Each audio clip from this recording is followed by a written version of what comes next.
Hey folks, Randy here with Dulin Cut Trim. So I've been thinking about raising my prices for 2019. I'm not, but it has been crossing my mind, and the thought occurred to me, like, when do you actually know it's time to raise your prices?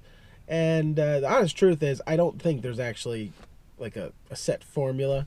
But there is a simple thing you can do that will let you know when it's time to raise your prices.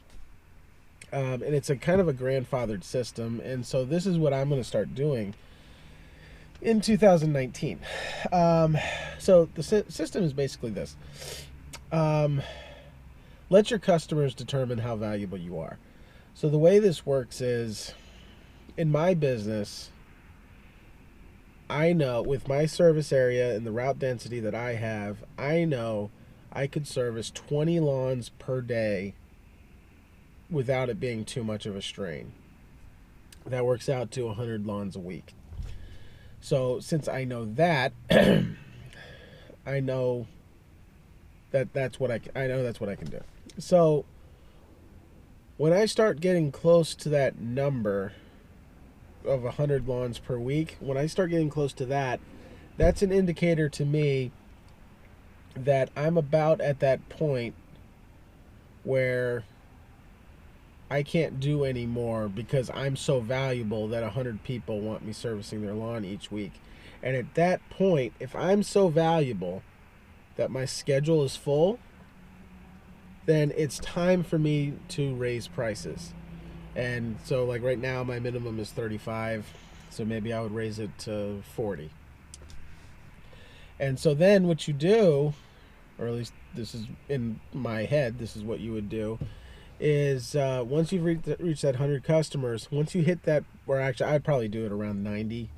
Once you hit the 90 per week, bump it up to $40 per cut for all the new customers that come in.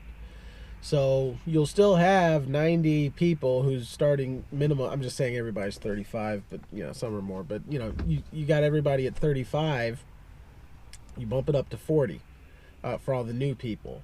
And then you'll slowly, because customers come and go, you'll slowly start losing a 35 customer here or there, but you're also picking up customers, and they're all $40 customers.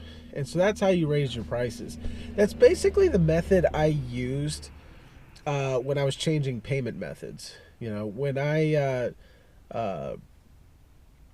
was originally switching from accepting all forms of payment to only credit cards, I didn't require current customers to adopt the new system. I gave them the option, and some took it, but most didn't. So it was a grandfathered system, and 2 years after I've done it, I think I only send out 5 invoices a month at this point, and everybody else just pays, with the credit card on file. So I think that's the same system that would work as far as raising the price goes. And then, once you're doing that for a while and you're still full, then maybe it's time to bump it up again.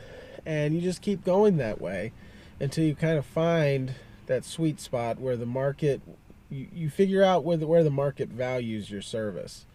And raising your price is going to get you out of some neighborhoods. Like, there's some lawns that I cut that are in some really, really rough areas. Like, really rough. Like, I'm stunned that they can afford to pay for a lawn maintenance company. Some of these, they got to be rentals, because I just can't imagine the person living there is able to afford the weekly cost of lawn care. And raising your price puts you in the nicer areas where people can actually afford those things. And when you're in the areas where people can afford those things, they can probably afford other things, like getting their bushes trimmed and mulched and weeded and hardscaped and all that fun stuff. And so there's other ways to do it, but I like to, I'm a formula kind of guy. And so to my mind, that's an easy formulaic way to determine when it's time to raise prices. So I'm sure there's people here that have better ideas for that. I mean, obviously, the first time I raised my prices, it had nothing to do with the supply and demand issue. When I first started the business, my minimum was 25 per cut, and a couple months in, I was like, screw this, and I bumped it up to 35. so I mean, it's different for everybody. And I'm not saying that this is the set system or the way to do it, but it's something that crossed my mind that I think I'm going to put in place for next year. So I hope this was helpful to you. Have a good one.